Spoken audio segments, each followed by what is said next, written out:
اس لیے مجھے فیصلہ کرنے اور اپنی ناک نیچی کرنے میں کوئی دشواری پیش نہ آئی۔ 1 منٹ بعد عبداللہ کچن والے دروازے سے فاضلی کو لے کر آیا۔ اس نے دونوں ہاتھ سر پہ رکھے تھے مگر اس کے ہونٹوں پر طنزیہ مسکراہٹ تھی۔ میں نے کہا، مبارک ہو، تمہارے دوسرے والد گرامی کی طرف سے بلاوا آ گیا ہے۔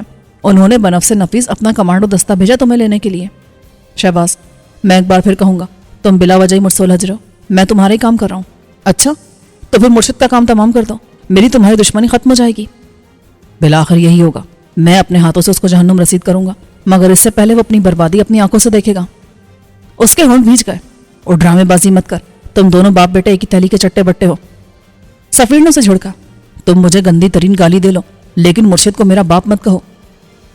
فاضلی نے ناگواری سے کہا، کیوں، کیا یہ حقیقت نہیں ہے؟ بے شک اس نے تمہاری ماں سے زیادتی کی، لیکن بہرحال تم اسی ابلیس کا نطفہ ہو۔ سفیر نے اسے ٹیز کیا۔ فاضلی کا چہرہ تاریک ہو گیا۔ وہ چپ رہا جیسے خون کے گھونٹ پی رہا ہو۔ باہر سے آواز آئی، کہاں ہے فاضلی؟ یہاں ہے، میں اسے باہر بھیج رہا ہوں۔ فاضلی دروازے کی طرف بڑھائی تھا کہ میں نے اسے روک لیا۔ یہ لوگ یہاں تک کیسے آئے؟ وہ عجیب انداز میں مسکرا دیا، مجھے کیا پتا، میں تو خود نہیں جانتا کہ میں کہاں ہوں۔ مجھے یقین ہے کہ تمہارے پاس کوئی ایسی چیز ہے جس کی مدد سے یہ لوگ یہاں تک آئے ہیں۔ میرے پاس کوئی چیز نہیں ہے، میں نے چیک کیا تھا۔ وسیم نے کہا، میں نے کہا تم نے سگنل پکڑنے والے آلے سے چیک کیا ہوگا، لیکن آج کل ایسی جدید ترین چپس آ گئی ہیں جو نارمل حالت میں کوئی سگنل نہیں دیتی، اس لیے ان کو پکڑا نہیں جا سکتا، لیکن جب انہیں باہر سے سگنل دیا جاتا ہے تو وہ بھی جوابی سگنل دیتی ہیں۔ مجھے یقین ہے اس کے جسم میں کوئی ایسی چپ لگی ہے۔ تب ہم نے دیر کر دی، ورنہ اس کے جسم میں آپریٹ کا نشان تلاش کرنا کون سا مشکل کام تھا۔ میں نے نفی میں سر ہلایا، وہ انجیکٹ کی جاتی ہیں، بہت مختصر ہوتی ہیں۔ فاضلی، باہر سے للکارنے کے انداز میں کہا گیا۔ مجھے ان کے عزائم اچھے نہیں لگ رہے۔ میں نے فاضلی سے کہا، یہ تمہیں زندہ یا مردہ باہر صورت لینے آئے ہیں؟ تم نے اچھا کیا جو مجھے زندہ جانے دے رہے ہو، اسی وجہ سے تم بھی زندہ ہو، ورنہ یہ ٹھیک کہہ رہا ہے، یہ مجھے مردہ بھی لے جانے کے لیے تیار ہو کر آئے ہوں گے۔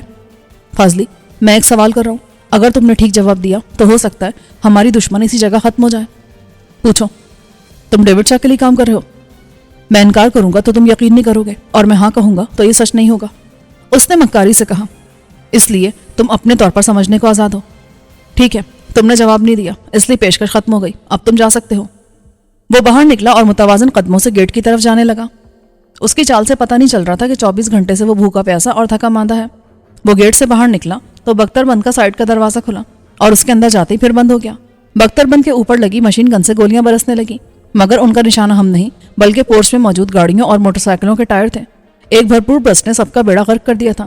اس وقت ہم افراتفری میں اندر کی طرف بھاگے اور اوپر موجود احسان اور اشفاق نے اسے حملہ سمجھ کر جوابی فائرنگ شروع کر دی۔ ظاہر ہے ان کی جوابی کارروائی کا بختر بند پر کوئی اثر نہیں ہوا تھا۔ اپنا کام کر کے بختر بند ریورس ہوئی اور پھر گھوم کر سڑک کی طرف جانے لگی۔ مزدہ پک اپ یہیں رہ گئی تھی۔ فائرنگ رکتے ہم باہر نکلے۔ خاور برآمدے کے ستون کی آڑ میں دبکا ہوا تھا۔ احسان اور اشفاق اوپر سے آ گئے تھے۔ احسان نے کہا، وہ اسلام آباد کی طرف گئے ہیں۔ وسیم اندر چلا گیا کہ سعدی کو تسلی دے اور یہاں سے روانگی کی تیاری کی جائے۔ ظاہر ہے اب ہم یہاں نہیں رک سکتے تھے۔ میں اور سفیر گاڑیوں کا معائنہ کر رہے تھے جبکہ عبداللہ باقی 3 کے ساتھ چوتھے گارڈ کو تلاش کرا تھا۔ اس کا نام شفیق تھا اور وہ ٹوٹے گیٹ کے نیچے دبا ہوا ملا تھا۔ گیٹ وزنی تھا مگر اس کی موت اصل میں مزدہ پک اپ کے گرے گیٹ پر چڑھنے سے ہوئی تھی۔ وہ بیچارہ کچل کر رہ گیا تھا۔ اس کی لاٹ سامنے آتے ہی ماحول جو پہلے ہی ابتر تھا اب دکھی بھی ہو گیا۔ وہ ہمارا ملازم ہی نہیں ساتھی بھی تھا۔ اس نے مرتے دم تک ہمارا ساتھ دیا تھا۔ لاش کی حالت خراب تھی، اسے ساتھ لے جانا ممکن نہیں تھا۔ اتنے ہنگامے کے بعد پولیس کا یہاں آنا عین قرین قیاس تھا، اس لیے جلد از جلد یہاں سے چلے جانا مناسب تھا۔ میں نے ایاز کو کال کیا اور اسے فوری کسی بڑی گاڑی کے ساتھ اس طرف آنے کو کہا۔ ہم نکل رہے ہیں، تم راستے میں ملنا۔ خوش قسمتی سے لینڈ کروزر کا صرف ایک ٹائر برسٹ ہوا تھا، البتہ راشد اور رومانہ کی نازک اندام گاڑی کا حشر ہو گیا تھا۔ اس کے نہ صرف ٹائر برسٹ تھے بلکہ انجن بھی تباہ ہو گیا تھا۔ 4 میں سے 2 موٹر سائیکلیں استعمال کے قابل تھیں، 2 کو یہیں چھوڑ کر جانا تھا۔ ان کی نمبر پلیٹس جعلی تھیں اور ان کی مدد سے ہمارا سراغ نہیں لگایا جا سکتا تھا۔ احسان اور اشفاق نے پھرتی سے لینڈ کروزر کا ٹائر بدلا۔ اس دوران میں اندر سے سامان لا کر لینڈ کروزر میں بار کیا گیا۔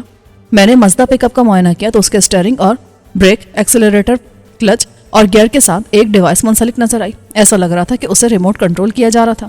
تبھی انہوں نے اسے بے درق دروازے سے ٹکرا دیا تھا۔ اس کا مقصد ہی دروازہ توڑنا تھا۔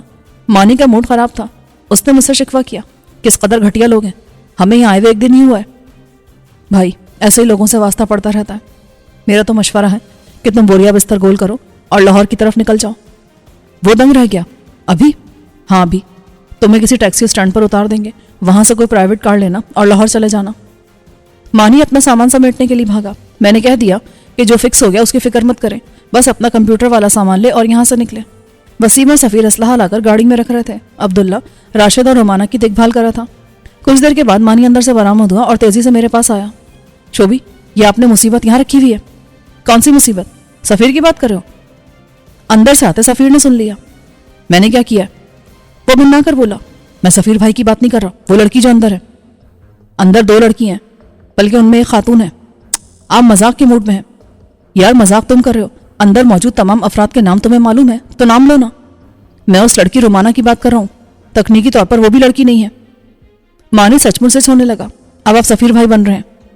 اس پر سفیر نے اسلحے کی آخری کھیپ گاڑی میں پٹکتے اور گھرا کر بولا، ہاں سارے زمانے کے کرتوت میرے سر پر ڈال دو۔ آپ آخر میری بات کیوں نہیں سن رہے؟ مانی نے تقریباً ناچتے ہوئے رو دینے والے انداز میں کہا، تم سناؤ گے تو میں سنوں گا نا، یہ میرے بارے میں ہی کچھ سنائے گا؟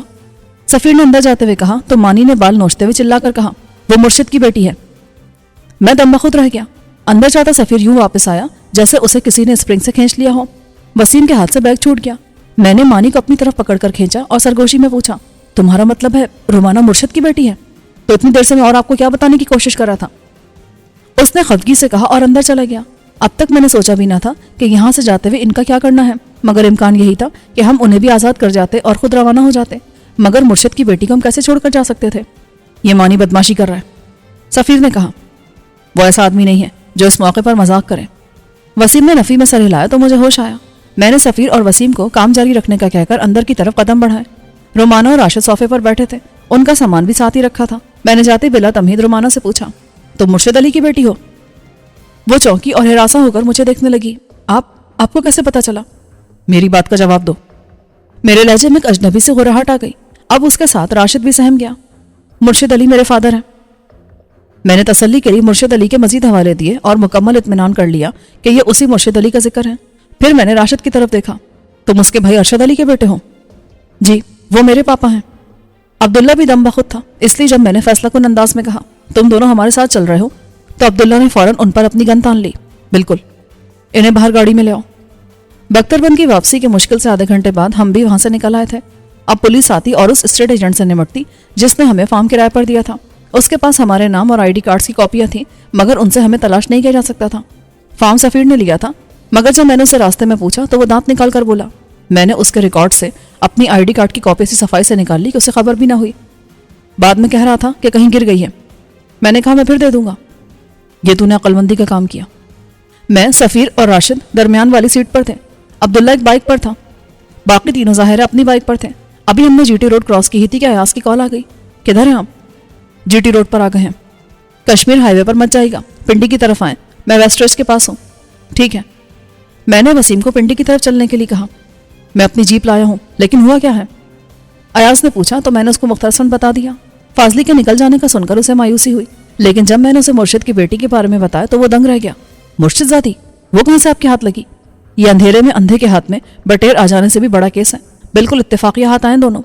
خیر سے مرشد کے سن ان لا بھی ہیں جو پہلے بھتیجے کے عہدے پر فائز ہیں۔ 10 منٹ بعد ہم ویسٹ ریج کی طرف مڑ گئے۔ ایاز مستقل رابطے میں تھا اور ہمیں بتا رہا تھا کہ وہ کہاں ملے گا۔ اس سے پہلے اس کی جیپ نظر آ گئی۔ وسیم نے لینڈ کروزر اس کی جیپ سے ذرا آگے روکی کیونکہ یہاں سڑک تنگ تھی اور 2 گاڑیاں ساتھ کھڑی ہوتی تو تیسرے کے گزرنے کی جگہ نہ رہتی۔ ویسے رات کے 1 بجے یہاں سناٹا تھا۔ باقاعدہ ملاقات کا وقت نہیں تھا، اس لیے صرف سلام دعا ہوئی۔ سادی، وسیم، راشد اور رومانہ کو مائع کچھ اسلحے کے ایاز کی گاڑی میں منتقل کیا گیا۔ اگرچہ میں نے وسیم سے کہا نہیں تھا، لیکن وہ سمجھ گیا کہ سادی اور اسے کیوں بھگوال والی حویلی بھیج رہا ہوں۔ اس نے مجھ سے بغلگیر ہو کر کہا، میں کل ہی سے حویلی چھوڑ کر آتا ہوں۔ سادی بھی سمجھ رہی تھی۔ اس نے میرے بازو پر ہاتھ رکھ کے کہا، میں آپ کے لیے بہت دعا کروں گی۔ مجھے تمہاری دعاؤں کی ضرورت ہے، اپنا خیال رکھنا۔ مجھے افسوس ہے کہ میں نے آپ کو تنگ کیا۔ بالکل بھی نہیں، میں نے اسے یقین دلایا۔ وہ سب ایاز کی جیپ میں سوار ہوئے اور ایاز انہیں لے کر روانہ ہو گیا۔ رائڈرز بھی ان کے ساتھ چلے گئے۔ میں، مانی، عبداللہ اور سفیر اسی سڑک سے فیض آباد کی طرف روانہ ہوئے۔ رات کا وقت اور کسی ٹیکسی کا ملنا مشکل تھا، اس لیے مانی کی لاہور روانگی صبح تک کے لیے ملتوی کر دی گئی۔ میں نے کہا، تم لاہور جاتے ہی بینک اکاؤنٹ کھلوا لینا، عبداللہ اس میں رقم ٹرانسفر کر دے گا۔ ابھی تمہارے پاس کتنی رقم ہے؟ میرے پاس رقم ہے، آپ فکر نہ کریں، وہاں لاہور میں میرے کئی دوست ہیں، میں آرام سے ایڈجسٹ ہو جاؤں گا۔ ویسے میرا بینک اکاؤنٹ ہے، میں کہیں سے بھی آپریٹ کر سکتا ہوں۔ ٹھیک ہے، تم رابطہ نہیں کرو گے، اگر کوئی اہم بات ہوگی تو نیٹ کی مدد سے کال کرو گے۔ میں سمجھتا ہوں، اس نے جواب دیا۔ ہم فیض آباد والی کوٹھی پہنچے اور کال بیل کے جواب میں شاہ جی سوتے سے اٹھ کر آیا تھا۔ اس نے گیٹ کھولا،